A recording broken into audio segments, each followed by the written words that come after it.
Hey everybody, just wanted to go over this new roof rack that I just installed. Got the Jeep Wrangler JK 2-door roof rack. I think it's the Garage Pro series, which is basically a knockoff of the Smittybilt. Got it online, I think for $240, $250. So really good deal. It's a good roof rack overall. There's the part number. But I did have a couple issues with it, so I wanted to go over that to hopefully save you guys some heartache. So let's go take a look. So it mounts on the front. Really simply, you just basically take the bolts out that support the windshield bracket there, and then this goes right over the top. There's little strips of foam that you put here so that it protects the body. I followed the instructions step by step and it worked really well. There are a couple things that weren't noted in the instructions that I did have to go back and undo.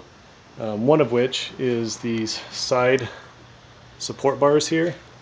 There is a little hole up in here where these support bars come in and attach. If you get these things swapped around, the holes point in instead of out. So I had that issue on this side, so I actually had to undo this and this down here, pull it back, and then rotate it out, and then it worked fine. Otherwise, all of that worked good. The other issue, not really an issue, but conundrum, is you've got two options, either to mount right to the body of the vehicle or to use these mounts that they basically come off of here and then they run underneath and they mount underneath there. Let's see if I can show you on the bolts here where the bumper mounts. The problem is, to make that work,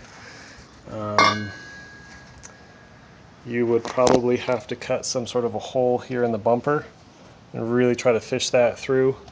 Most of the reviews I read, everyone was mounting it to the Jeep, which is a little scary when you got a nicer, newer Jeep. This is a Jeep Wrangler Sport 2012 two-door.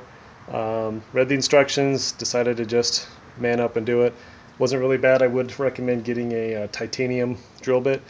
It calls for a 3/8, so I just bought a DeWalt pack that came with the 3/8, and drill really lightly, because once you penetrate through the steel, it's going to really grip the drill and rip it out of your hand. So just kind of drill slowly in and make your hole.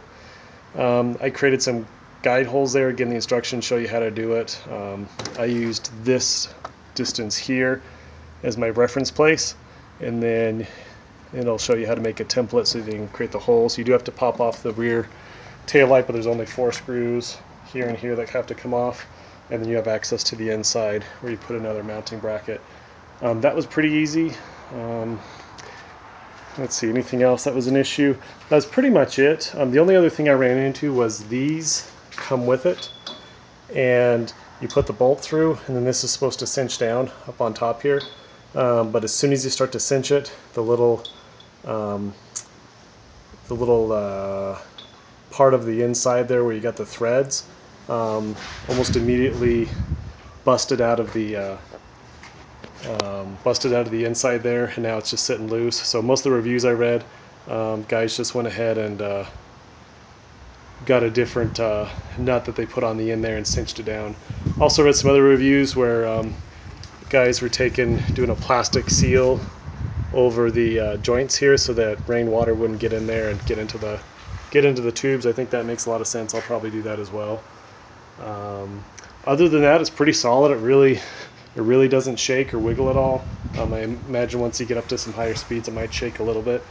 I do have a basket that I bought off of Cabela's website, again for about $240, that I'm going to put on the top there just to haul some gear. So anyway, hopefully that's helpful. I didn't see anything as far as mounting to the rear end here, so hopefully that's helpful, that I've explained some of that too. Good luck.